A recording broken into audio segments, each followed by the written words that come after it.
Hi. Welcome to the spoiler-free part of this review. In summary, Death Note is good, Death Note movies are better, and fanboys can be idiots sometimes. Thus ends the spoiler-free part of this review. Those not wishing to see spoilers are free to exit the review in the directions indicated by the flashing arrows. We hope you've enjoyed. Have a nice day.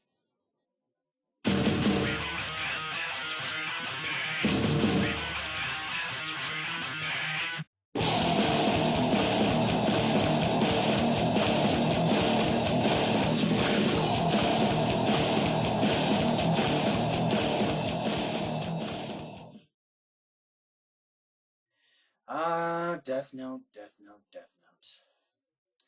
Death Note came out in Japan back in 2006, and since then its popularity has soared on both sides of the ocean. For those of you who haven't seen it, I'm going to take a quick second to fill you guys in. Death Note is touted as being a psychological thriller, much like Silence of the Lambs, Seven, etc. Wikipedia describes a psychological thriller as a specific subgenre of the wide-ranging thriller genre, focusing on plot over character, and thus emphasizes intense physical action over the character's psyche. Interesting, eh? Here's the basic storyline.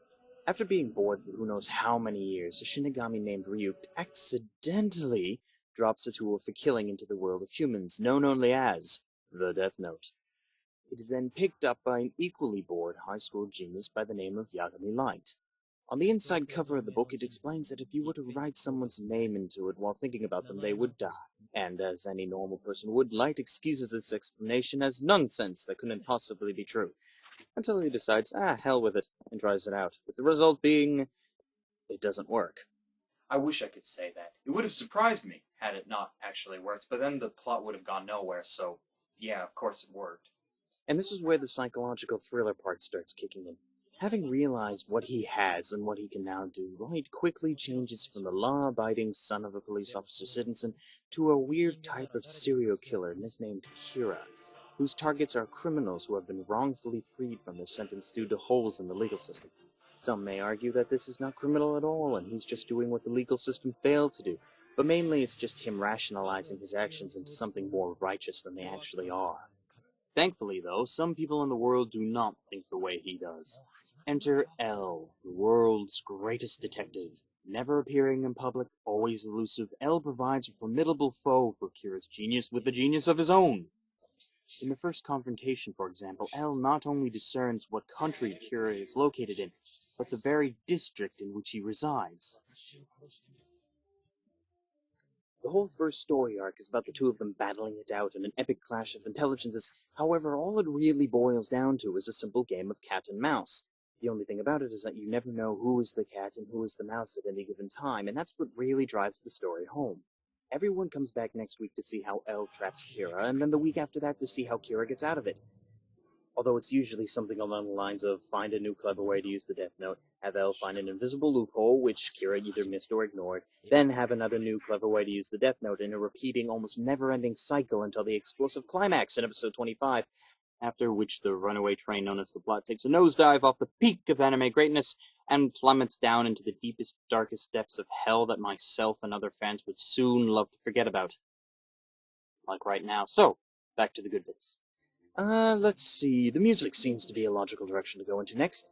I happen to be a big fan of epic-sounding orchestration similar to Or Fortuna or One-Winged Angel, and Death Note seems to have more of them than any other anime I've come across as of yet, which is indeed great, but at the same time, there can be too much of a good thing. I say this because the sheer amount of epic songs is just plain overwhelming. It feels like every other song in the soundtrack is just another epic orchestration with a Latin choir, and it gets a little repetitive after a while. However, when you combine that with the fact that this is a Madhouse production and that these guys gave Death Note astoundingly beautiful visuals, what you have is a formula that gives the show the surprising ability to make anything sound and look epic. Let's take an example and compare this to a real-life situation, shall we?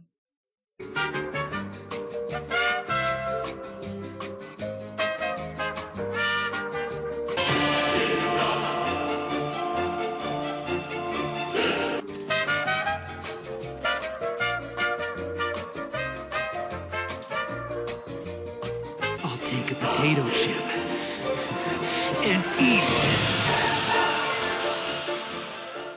Okay, now now I'm starting to pull things out of my arse to avoid the big gaping hole that is Death Note's second story arc, so I'll make this quick.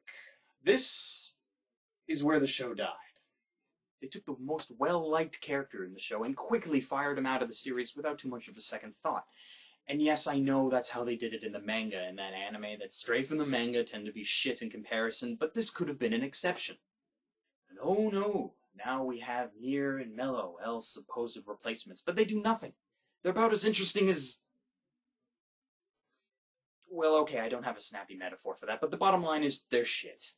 No longer is there any more cat and mouse games, no more just as planned, none of it. They should just let the series die there and be done with it. And please don't get me started on how the last episode actually turned out, because I could spend a whole other review on that train wreck alone. Which brings me to my next point. How could the series have gotten better? Enter the Death Note movies. In early 2006, even before the anime came out, Warner Bros. Japan got the bright idea to make a Death Note live-action movie because of the manga's popularity. Well, actually 2 movies, but that's neither here or there. And they take place between the 1st and 25th episodes of the anime series, being the entire first story arc. Basically, everything is exactly the same story-wise, with minor changes to accommodate the bits of plot they took out due to playtime. But the major thing is that the second story arc doesn't exist. I know. Instead, they completely threw the audience for a loop by changing the entire ending of the arc, making it better, but also so that they could bring in another sequel several years later that completely slaps the second arc in the face in terms of quality. But that's just my humble opinion. However, there is one thing about the movies that make me like them so much more, and that would be the fact that they inserted scenes in which Light could actually see the effects the Death Note has on people he uses it on. It makes him seem a lot more evil that way than in the anime, because he can see what he is doing, he can see that it is wrong, yet he continues to do it anyway, which made for a great addition to the already fantastic story. There's also the rewrite OVAs, which I guess deserve a brief mention, even though they're just pointless little things. All they do is compress the anime series into 2 shows about 2 hours long each, one for each of the story arcs, and are kind of useless unless you haven't seen the anime, in which case I would just recommend the movies. So yeah, pointless. And lastly, my final topic before you go running off to better videos. Fanboys. You guys seriously creep the shit out of me. Now, I don't mean to sound rude or insulting when I say any of this, but I've heard a lot of people say that big fans of Bleach or Naruto tend to be annoying and stupid, but you guys seem to take the cake. There comes a point where you cross a boundary between fan and obsessive fan. Let me give you an example. You know the death of Michael Jackson, right? Of course you know. Everyone and their dog knows by now. But shortly after they announced that he went into cardiac arrest, I began seeing posts on forums and message boards from Death Note fans saying, "Oh my god, he had a heart attack. It must be because of a Death Note."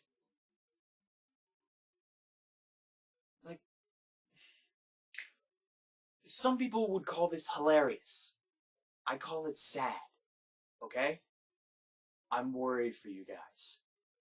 There comes a point where you need to flip on your reality switches and wake up! It's just a show. Don't take it seriously. You can't kill people by writing their name in a book. Notebooks don't just fall out of the sky.